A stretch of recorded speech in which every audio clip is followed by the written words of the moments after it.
What's going on, guys? Unknown Player here, and today we're going to be talking some more about Destiny 2 and rounding up all the little bits of news and info that's come out recently, discuss them to get your thoughts. There's quite a lot of interesting topics to go over. So firstly, let's talk about all the new and interesting things that came out of a recent interview with Lark, the lead developer of Destiny 2's Crucible. He spoke about the new modes and if we'll ever see 6v6 in Destiny 2, and also a very vague teaser about the new Trials mode. So the interviewer asked him about Trials, and he said, with it now being 4v4, how does that change the dynamic of the mode? Obviously, Lars didn't go into too much detail because the mode hasn't been revealed yet, but he did give some interesting clues. He said, Trials is different. I'm not going to talk too much about any of the nuances of what's different, but it's coming back, and the biggest change is that it's 4v4. There are some other changes there too, but I believe people are going to be blown away when they see the Trials stuff. I wish I could talk more about it. So there you go. Apparently some big changes happening to Trials that are going to blow people away. And honestly, I'm stumped for ideas. I have no idea what kind of changes they could implement to Trials. I mean, it worked pretty well before. It was a very successful mode, probably the most successful mode in all of Destiny's history. So honestly, I have no idea what kind of mind-blowing changes they could make to the mode that would be that dramatic. But of course, let me know down below in the comment section your speculations. What kind of mind-blowing changes do you think Bungie's added to Trials? Because I'm really interested to see. And I know a lot of people would have expected, seeing as Trials was so successful in Destiny 1, it probably wouldn't have changed as much, but the answer is different, and the game mode is going to have some very dramatic changes.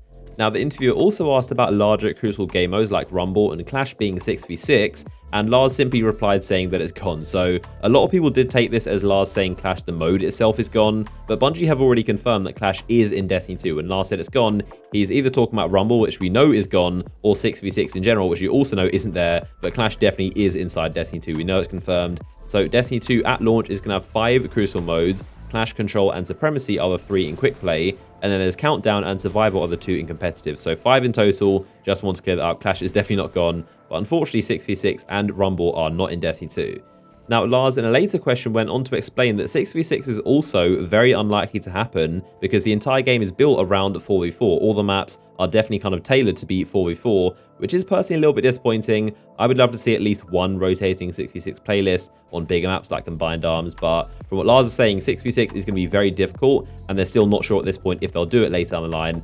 Now, another pretty big topic that Lars was asked about was a PTR inside Destiny 2. So if you play Overwatch, I'm sure you know what a PTR is, but for those that don't, a PTR is basically a testing environment where you can essentially play content early. So new updates, patches, and new content. So players get to play the stuff early, and devs get a lot of feedback, which is very, very helpful for them. So it's almost like a constant beta for what's new and about to be released inside your game. And again, it's very helpful for developers. So before anything is going to be released to the public, in this PTR, you'll have constantly millions of players testing it, giving them feedback, and they'll make changes before putting it into the main game where everyone else can play. Also, something else about PTRs is that they are exclusively on the PC platform, not the consoles, because they require constant updates, which you can't do on consoles. So the idea definitely has its ups and downs. Now, Lars said that Destiny 2, a PTR is possible, and maybe they'll do it, but the logistics of running one could be very complicated and take a lot of work. So they're unsure if Destiny 2 is actually right for a PTR. It may just not be the right game and not the right situations based on its content, how the expansions and updates come out. And also something that Lars didn't say that could be another factor to them not doing a PTR is that it does kind of spoil the content. So every expansion and balancing patch would be put out weeks earlier on PC. So it's almost like the PC get new content before the consoles weeks ahead every single time. And I feel like the console players wouldn't be too happy about that. Maybe PlayStation wouldn't be happy about it either with their deal. But Destiny is very different because the majority of players are on the consoles as opposed to Overwatch where the bulk is on PC. So it's definitely a very difficult decision. And in summary, Bungie are very unsure if Destiny 2 will ever get a public PTR in addition to their private Bungie test environments. So the next topic is something I want to clarify that went around yesterday, and that was a rumor of split screen being inside Destiny 2, and this rumor is completely false. It's not true. So a Twitter user called Commander Jetto tweeted me this image of the Microsoft website that listed an Xbox controller, and it talks about enjoying split screen games like, and then Destiny 2 was one of the games listed. So some people believed it, some people thought it was a mistake, and as it turns out, it was a mistake on Microsoft's behalf. They've since fixed it, and a couple hours after, Deej confirmed on Twitter that Destiny 2 does not have split screen and squashed the rumor. So if you hear anything about split screen, you know it's not true and it's false. And again, this is what I always say about rumors. Whenever there's a false rumor going around about Destiny 2, someone from Bungie will always shut it down within hours. They don't want false information spreading about their game. And that's why I always say, if there's a very big rumor that's going around that everyone's talking about that Bungie don't acknowledge, it's very likely that rumor could be true, because otherwise they'd shut it down, as you can see here. But for the most part, you can actually judge the validity of rumors by Bungie's response or lack of response on the topic. Now, something else interesting that Bungie announced was that the Destiny 2 API is going to be available on the 23rd of August. So the API, if you don't know, is basically a bunch of back-end information and code about the actual game, so third-party developers can make apps with official Destiny 2 information. I'm sure most of you use DIM or Destiny Item Manager to move around your gear in your vaults, and the way it's able to do that is because they use the Destiny API that Bungie published for them. So because Destiny 2 is going to be a brand new game, they need to start all that work all over again for a completely separate app. But with the API going live 2 weeks before launch, the apps can get started working early. In fact, one of the developers of DIM commented in this Reddit thread, and he said he estimates that DIM should be going live for Destiny 2 a couple days after launch, which is definitely good news. At least it's not going to be a couple weeks. And like I said, because Bungie are publishing this API early, it means we don't have to wait too long for DIM to actually go live.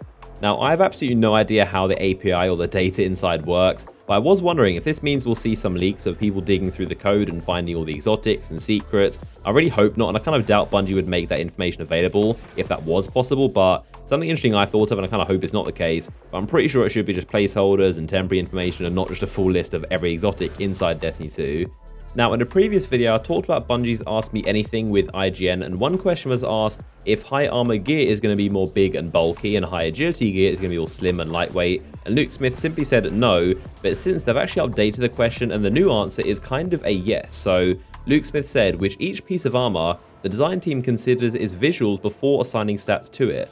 For instance, armor that looks thick and defensive is assigned in the heavy designation, which prioritizes resilience and recovery. Our goal with resilience, recovery, and mobility is that these are stats players can feel when they're playing. So for example, a high mobility warlock running a lightweight weapon is going to zoom around the battlefield more than a warlock who's prioritized resilience or recovery. So adding additional resilience, recovery, or mobility to a piece of armor is just one use of the much discussed mod slot on armor inside Destiny 2.